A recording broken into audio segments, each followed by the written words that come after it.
नारायणपुर से आ रहे, जहां पे मुठभेड़ में अब तक 28 नक्सलियों के शव बरामद किए गए हैं। 5 से 6 और नक्सलियों के मारे जाने की खबर है। थुलथुली नेंदूर के जंगलों में सर्चिंग पर निकले थे जवान। नक्सलियों के साथ हुई थी जवानों की मुठभेड़ और मुठभेड़ के बाद मौके से भारी मात्रा में हथियार भी बरामद किया गया है। देखिए, अब तक की सबसे बड़ी उपलब्धि हमारे सुरक्षा बलों को मिली है। लाल आतंक के खात्मे के लिए एक के बाद एक ताबड़तोड़ कार्रवाई हमारे सुरक्षा बल कर रहे हैं। और यहाँ पे देखिए, अभी तक 28 नक्सलियों के शव बरामद किए गए हैं। 36 नक्सलियों को ढेर किया था। और देखिए, यहाँ पे 28 नक्सलियों के शवों को बरामद किया गया है। अपने आप में बहुत बड़ी उपलब्धि है। और इसकी जानकारी मुख्यमंत्री साय ने केंद्रीय गृह मंत्री को फोन पर दी है। किस तरीके से लाल आतंक को खत्म करने के लिए हमारे सुरक्षा बल ताबड़तोड़ कार्रवाई कर रहे हैं। सबसे बड़ा ये एंटी नक्सल ऑपरेशन है। इस ऑपरेशन के बाद से हाई लेवल मीटिंग जारी है और सीएम साय ने समीक्षा बैठक की, आगे की रणनीति बनाई है। कल छत्तीसगढ़ में देखिए, यहाँ पे 36 नक्सलियों को ढेर किया गया था। अब तक का सबसे बड़ा एंटी नक्सल ऑपरेशन ये कहा जा रहा है। तो वहीं एनकाउंटर के बाद छत्तीसगढ़ के सीएम विष्णुदेव साय ने क्या कुछ कहा है, ये भी आपको सुनाते हैं। जो बुजमाड़ क्षेत्र है उसमें हमारे सुरक्षा बलों और माओवादियों में मुठभेड़ हुआ है और जिसमें सर्चिंग में अभी तक 28 बॉडी मिलने की जानकारी है और कई हथियार उसमें मिले हैं, AK-47 वगैरह मिले हैं।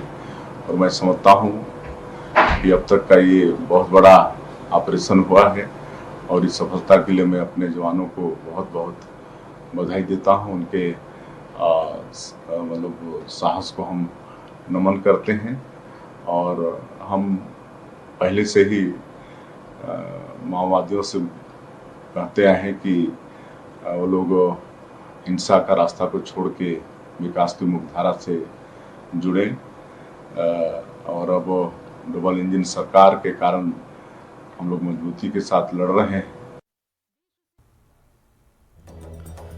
विकास तिवारी ज्यादा जानकारी के साथ जुड़े हैं। विकास, यहाँ पे देखिए, अब तक का सबसे बड़ा ये ऑपरेशन कहा जा रहा है नक्सलियों के खिलाफ, जिसमें 36 नक्सलियों को ढेर किया गया। और अब जिस तरीके से अभी हमने मुख्यमंत्री का बयान में सुना है कि 28 नक्सलियों के शव भी बरामद किए गए हैं, क्या अभी भी सर्चिंग ऑपरेशन जारी है? देखिए, सर्चिंग ऑपरेशन पूरी रात चली है और पुलिस ने इस पर एक प्रेस नोट भी जारी किया था देर रात, जिसमें उन्होंने बताया कि 28 माओवादियों के शव रिकवर कर लिए गए हैं और साथ ही साथ मौके से AK-47, SLR, LMG, इंसास जैसे ऑटोमेटिक वेपन रिकवर किए गए हैं और भारी मात्रा में माओवादियों के दैनिक उपयोगी सामान को भी रिकवर किया गया है। मारे गए माओवादियों की अब तक सभी की शिनाख्त नहीं हो पाई है, लेकिन नीति कमलेश जैसे DKZC बड़े लेवल के बड़े कमांडरों की शिनाख्त हो चुकी है जो इस मुठभेड़ में मारे गए। इसको लेकर पुलिस ने हालांकि अभी तक कोई आधिकारिक बयान जारी नहीं किया, लेकिन जो प्रेस नोट जारी किया है उसमें जिस बात का जिक्र किया गया है उस आधार पर बताया गया है कि अबुझमाड़ के इलाके में दंतेवाड़ा और नारायणपुर के सीमावर्ती इलाके में, जो कि थुलथुली का इलाका है, उस इलाके में माओवादियों की उपस्थिति की विस्तृत सूचना के आधार पर DRG बस्तर फाइटर और STF की एक संयुक्त टीम को दंतेवाड़ा और नारायणपुर से मौके के लिए रवाना किया गया था। जब से छत्तीसगढ़ में बीजेपी की सरकार आई है, लगातार माओवादियों के खिलाफ ऑपरेशन करने के तरीके और पैंतरों में लगातार बदलाव किए गए हैं और इस तकनीकी बदलाव का लगातार फायदा भी देखने को मिला और इसी तकनीकी बदलाव के रणनीति को ध्यान में रखते हुए इस ऑपरेशन को भी लॉन्च किया गया था, जिसमें माओवादियों को उनके कोर इलाके में जाकर चारों तरफ से घेर लिया गया था। और जब माओवादियों ने जवानों पर फायरिंग की और जवान पहले से मुस्तैद थे, उन्हें घेरने के लिए ही गए हुए थे और उस तरह से चारों तरफ से उन्होंने घेराबंदी कर रखी थी। लगातार दोपहर 1 बजे से मुठभेड़ शुरू हुई, शाम तक चलती रही रुक रुक कर अलग अलग स्थानों पर।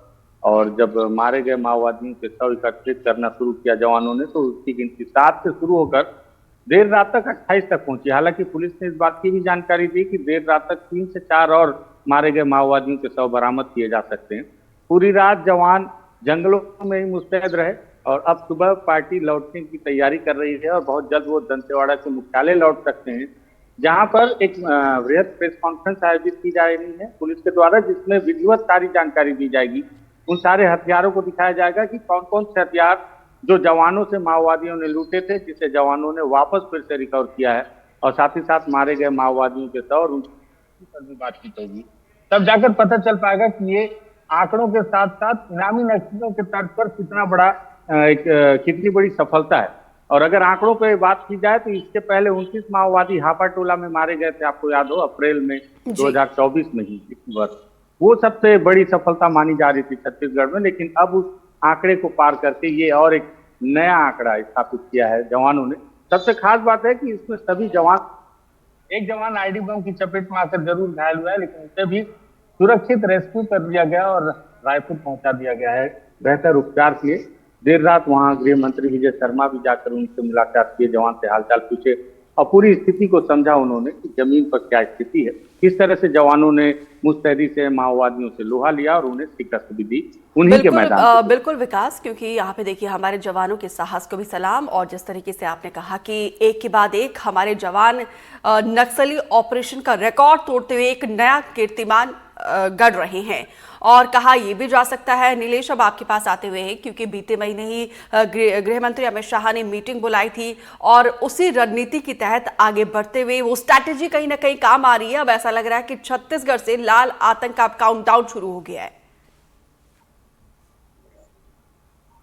बिल्कुल, आप इस तरह से समझ सकती हैं कि जिस तरह कोई परीक्षा होती है, बोर्ड एग्जाम होते हैं या कोई भी एग्जाम होता है, और जब तक उसकी तारीख तय नहीं होती है तब तक परीक्षा की तैयारी करने वाला जो व्यक्ति होता है, जो युवा होता है, वो सिर्फ तैयारी के तौर पर देखता है और कहीं ना कहीं एक स्पेस छोड़ के रखे रहता है कि जब डेट आ जाएगी उसके बाद और भिड़ेंगे इसमें और एकदम मुस्तैदी से तैयारी करेंगे कि हम रिजल्ट सबसे बेहतर ला पाए।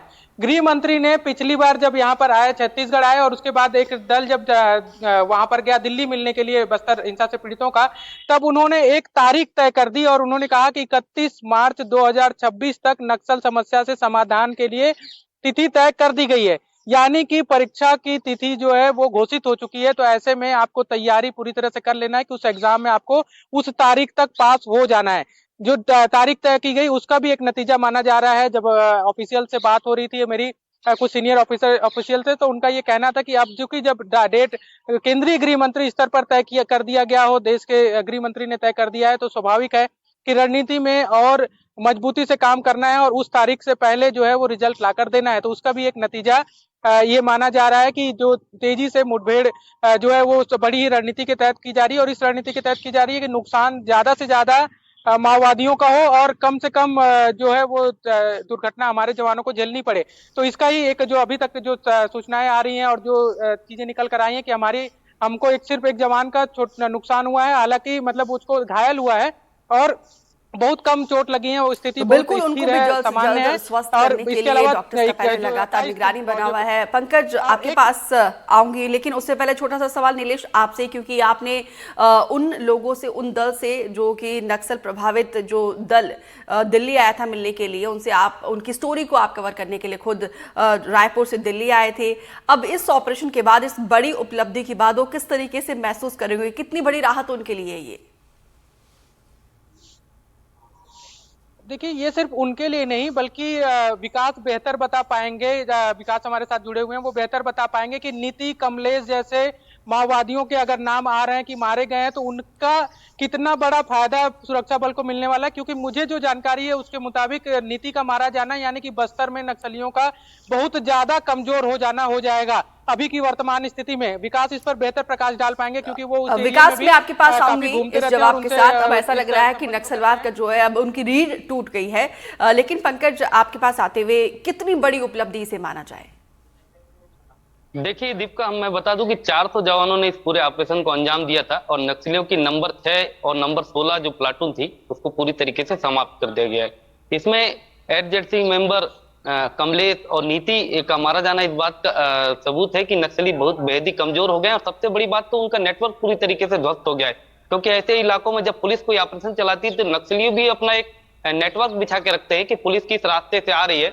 आसानी से 400 जवान जंगल के रास्ते से नेंदूर और थुलथुली के जंगलों में पहुंच गए और उन्होंने नक्सलियों को पूरी तरीके से घेर लिया और नक्सलियों के ऊपर सफल ऑपरेशन किया। और सबसे बड़ी बात कि जवानों की जीरो कैजुअल्टी। ये सबसे खुशी की बात है कि जवानों का इतना अच्छा नेटवर्क है कि जवानों ने इस तरीके से अपनी रणनीति बनाई, उनके अधिकारी इस तरीके से मॉनिटरिंग कर रहे थे उस इलाके को कि जवानों को एक भी नुकसान नहीं उठाना पड़ा। मैं बता दूं कि जब से बीजेपी की गवर्नमेंट बनी है तो अब तक 191 नक्सली मारे गए। ये एक अपने आप में बहुत बड़ा आंकड़ा है, क्योंकि 2010 से पहले नक्सलियों ने पुलिस को बहुत अधिक नुकसान पहुंचाया था। जब यहाँ पर सीआरपीएफ, एसटीएफ की नई नई बटालियनें आई थी बाहर बाहर से, तो जवानों को बहुत बड़ा नुकसान उठाना पड़ता था। देश में बस्तर का एक ऐसा नाम था कि यदि बस्तर पर कोई हमला होता था तो ऐसा लगता था कि जैसे कर दिया है। इसी तरीके के हालात यहाँ पर बिल्कुल। नीलेश, मैं आपके पास आऊंगी, लेकिन उससे पहले एक अपडेट या फिर दर्शकों को देते हैं कि नारायणपुर में नक्सलियों से मुठभेड़ में घायल डीआरजी के जवान रामचंद्र यादव से मिलने के लिए उप मुख्यमंत्री विजय शर्मा राजधानी रायपुर के श्री नारायण अस्पताल पहुंचे हैं। इस दौरान उप मुख्यमंत्री विजय शर्मा ने घायल जवानों से उनका हाल चाल जाना। इस मौके पर विजय शर्मा ने कहा कि मैं नक्सलियों से कहना चाहता हूं कि सभी को घर पर वापस आना चाहिए। छत्तीसगढ़ की सरकार अच्छी सरेंडर पॉलिसी के साथ सामने आ रही है। मुख्य धारा से सभी लौटे। बस्तर और बस्तर का जल, जंगल और जमीन बस्तर वासियों का है। नीलेश, यहाँ पे देखिए, दोनों ही ऑप्शन खुले हैं सरकार की तरफ से, दोनों ही विकल्प माओवादियों को दिए जा रहे हैं। या तो आप घर वापसी करो, मुख्य धारा से जुड़ो, नहीं तो फिर दूसरा ऑपरेशन तो चल ही रहा है। बिल्कुल, देखिए, हम अपने दर्शकों को कल जब इस मामले में हम लगातार अपडेट दे रहे थे तो एक अपडेट और भी दिया था, जिस बात को बार बार गृह मंत्री दोहरा रहे हैं कि एक अच्छी नक्सल सरेंडर पॉलिसी आने वाली है। तो उस नक्सल सरेंडर पॉलिसी में होगा क्या, हमने वो भी अपडेट कल शाम को दिया था। आज भी मैं बता दूं कि उसमें जो सबसे महत्वपूर्ण बातें हैं, जो 4-5 महत्वपूर्ण बातें हैं, उनमें ये है कि जो भी नक्सल सरेंडर करना चाहता है वो उसकी मर्जी से जॉब करेगा। यानी कि अब तक ये होता था कि ऑप्शन सरकार की ओर से होते थे कि आप पुलिस विभाग में भर्ती हो जाइए, डीआरजी में शामिल हो जाइए, या फिर जो है उसमें किसी और इसी तरह के काम का जो ऑप्शन सरकार देती थी। लेकिन अब उनसे पूछा जाएगा कि आपकी काबिलियत के आधार पर आप ऑप्शन दीजिए कि आप कौन से विभाग में जॉब करना चाहते हैं। अगर कोई जॉब करना चाहते हैं तो उनका ऑप्शन होगा। दूसरा सबसे बड़ी चीज थी कि अभी तक जो नक्सल सरेंडर्ड होते थे और उनको जब पुलिस विभाग या सुरक्षा बल में शामिल किया जाता था तो उनका प्रमोशन नहीं होता था, क्योंकि उन्हें कोई बैच अलॉट नहीं होता था। जब क्योंकि किस बैच के हैं तो उस हिसाब से उनका प्रमोशन नहीं हो पाता था बैच के आधार पर। तो इस पर भी एक नीति बनी है कि इसको लेकर भी कुछ नियम बनाए जाएंगे कि उनके लिए कोई बैच की स्वीकार्यता, वो अनिवार्यता ना हो। इसके अलावा सबसे बड़ी बात यह भी है कि नक्सलियों को उनकी मर्जी से जो सरेंडर करेंगे, उनकी मर्जी से पुनर्वास नीति के तहत आवास बनाकर दिया जाएगा कि वो कहां पर रहना चाह रहे हैं। मान लीजिए कोई सरेंडर नक्सली रायपुर में रहना चाहता हो तो उसके लिए रायपुर में व्यवस्था की जाएगी। अगर कोई सरेंडर नक्सली नारायणपुर के किसी अपने गांव में रहना चाहता है तो सुरक्षा को ध्यान में रखते हुए अगर पॉसिबल होगा तो वहां पर भी व्यवस्था की जाएगी। इसके अलावा अगर वो रोजगार के लिए नौकरी नहीं करना चाहता, सरकारी जो ऑप्शन है वो नहीं करना चाहता और उसको कोई बिजनेस करना है या अपने आप को कौशल विकास के तौर पर आगे बढ़ना है तो उसको कौशल विकास की ट्रेनिंग भी दी जाएगी। तो यानी कि ये सब बहुत सारे महत्वपूर्ण पॉइंट इस नक्सल सरेंडर नीति में शामिल करने की योजना है, जो बिहाफ ऑफ सोर्सेस हमें बड़ी ही पुख्ता सोर्सेस से ये जानकारियां मिली हैं। तो इस एक तरह से जो नक्सल संगठन में ऐसे लोग जुड़ गए हैं जो किसी भी तरह से उनके मन में ये बात है कि हमको वापस आना चाहिए, तो हम आकर करेंगे क्या, उनके लिए एक बड़ी नीति बनाकर लेकर आ रही है सरकार। दूसरा, उन इलाकों में जहां पर नक्सलियों का गढ़ कहा जाता था, जो सबसे ज्यादा प्रभाव वाले इलाके कहे जाते थे, वहां पर सरकार अपनी पहुंच बढ़ाने के लिए तेजी से काम कर रही है नियत निर्धारण योजना के तहत। यानी कि जमीन पर जो आम लोग हैं, जो आम ग्रामीण हैं, आदिवासी हैं, जो वहां रह रहे हैं, उनको सरकार की हर योजना समय रहते और अच्छे से मिल जाए, जैसी योजना है उसी तरह से मिल जाए, उसके लिए भी काम किया जा रहा है। और मूलभूत सुविधाएं जैसे कि सड़क, बिजली, पानी के अलावा अस्पताल की व्यवस्था हो जाए या इलाज की व्यवस्था हो जाए, इसके अलावा राशन की व्यवस्था हो जाए, सारे इंतजाम किए जा रहे हैं ताकि सरकार की पहुंच उन इलाकों में आम ग्रामीणों तक पहुंचे और आम ग्रामीणों का भरोसा जो संवैधानिक तरीके से चुनी गई सरकार है उस पर हो, फोर्स पर हो, इस पर भी काम किया जा रहा है। और तीसरा सबसे महत्वपूर्ण बात कि इन सब चीजों के अलावा बहुत ही सख्ती से फोर्स रणनीति बनाकर ऑपरेशंस कर रही है और नक्सलियों पर लगातार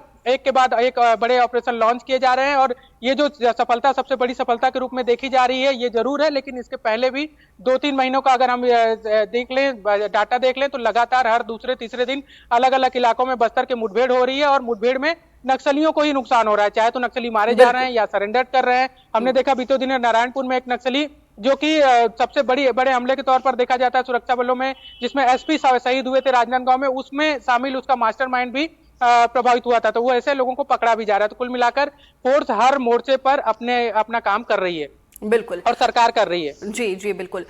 विकास, अब आपके पास आते हैं क्योंकि आप बस्तर और इस नक्सलवाद की जर्रे जर्रे को आप बहुत अच्छे से जानते हैं कि किस तरीके से इनका रुख रहने वाला है और वहाँ के स्थानीय लोग अब कितना ज़्यादा राहत महसूस कर रहे हैं, क्योंकि यहाँ पे देखिए जवानों को जीरो कैजुअलिटी और नक्सलवाद को पूरी तरीके से धराशायी करने के लिए उसके नेटवर्क को पूरी तरीके से खात्मा अब हमारे सुरक्षा बल कर रहे हैं, जो कि अपने आप में एक बड़ी उपलब्धि है।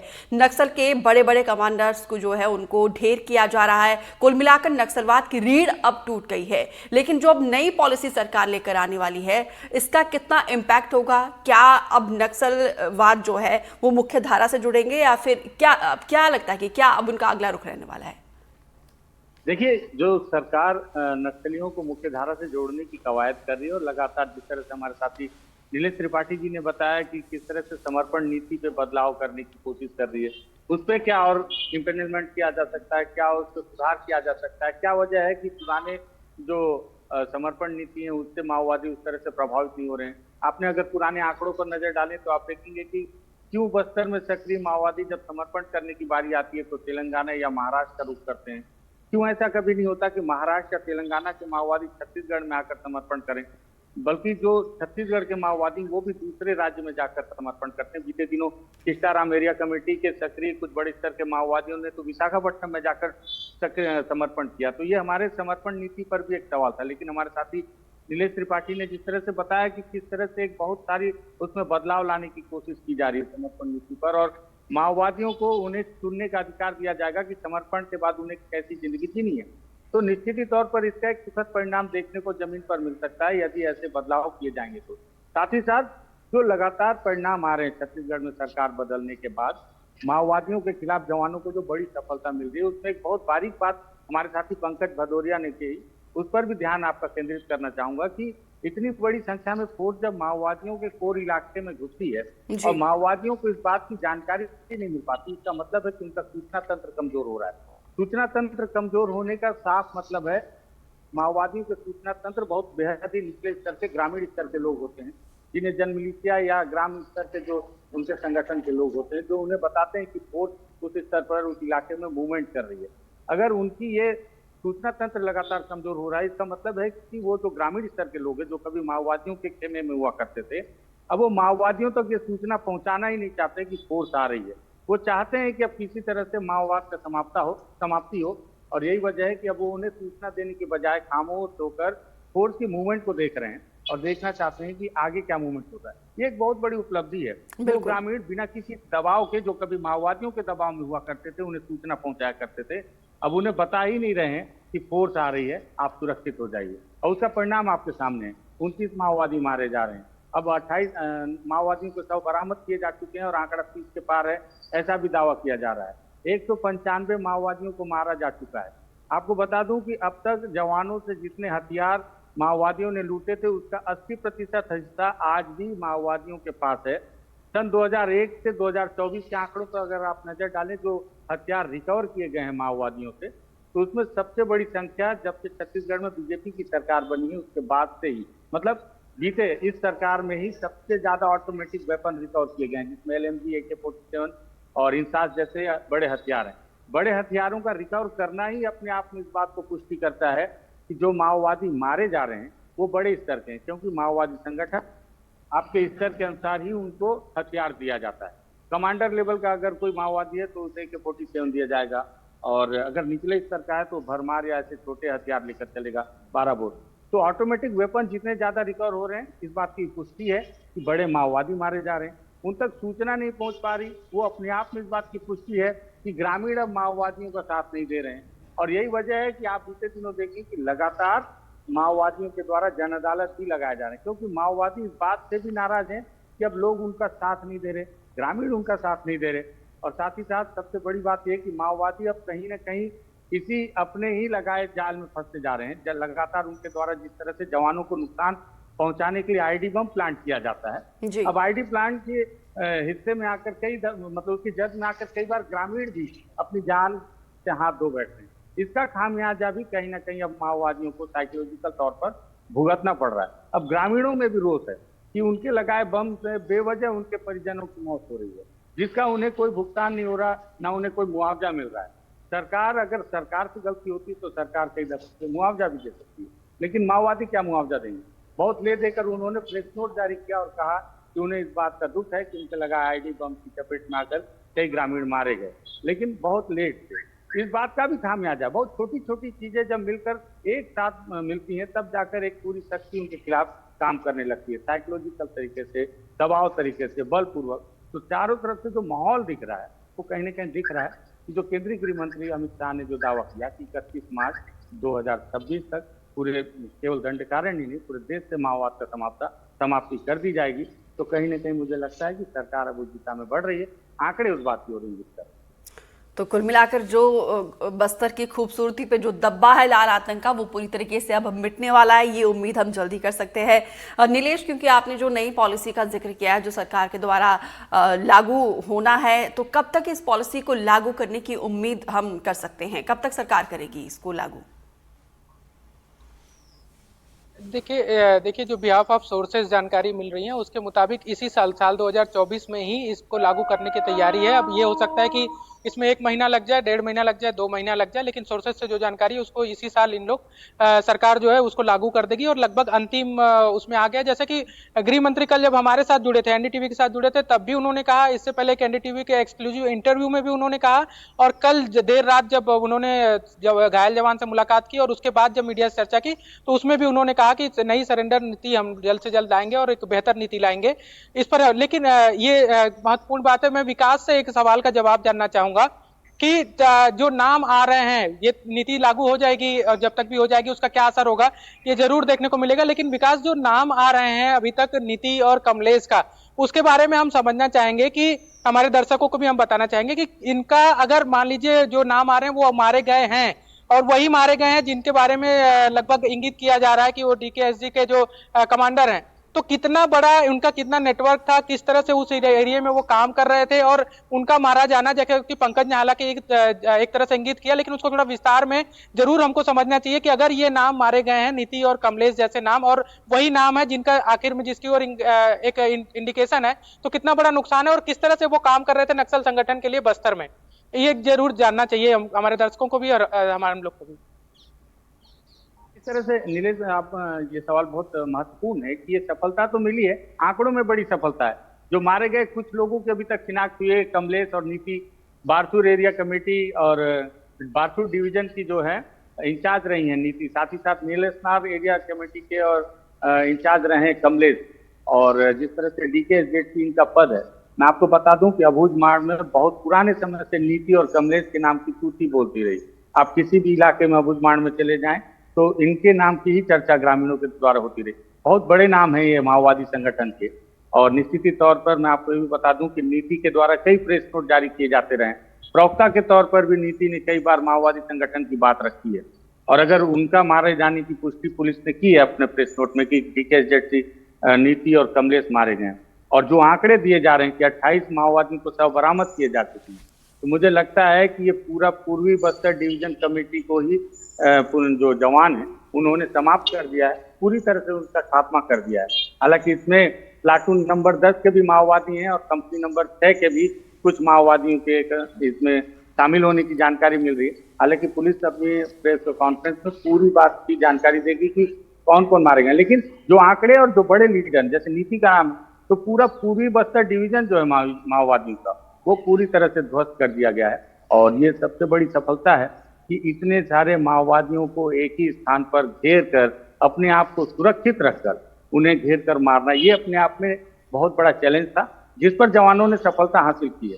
बीते दिनों माओवादियों ने 20 से 25 पन्ने का प्रेस नोट जारी किया था, जिसमें उन्होंने इस बात की जानकारी दी थी कि अब फोर्स जो है एक नई रणनीति के तहत काम कर रही है, जिसमें वो सबसे पहले कॉर्डन करती है, सर्चिंग करती है और आखिरी में किल के तरीके पे काम करती है। मतलब सबसे पहले घेराबंदी, फिर सर्च करना और आखिरी में मारना। इसके पहले भी ये चीजें निकल कर आती रही कि माओवादी जब घायल होते थे या मारे जाते थे तो उनके साथी उनके शव लेकर निकल जाने में सफल तो होते। बिल्कुल लेकिन अब विकास यहाँ पे अपने आप में बहुत बड़ी उपलब्धि है हमारे जवानों के लिए भी, और नक्सलवाद का तो खात्मा हो ही रहा है। जिस तरीके से एक के बाद एक कमलेश और नीति जैसे टॉप कमांडर नक्सलियों का खात्मा हो रहा है, ये संदेश भी जाता है। फिलहाल आप दोनों का हमारे साथ जुड़ने के लिए, विस्तार से जानकारी देने के लिए बहुत बहुत शुक्रिया।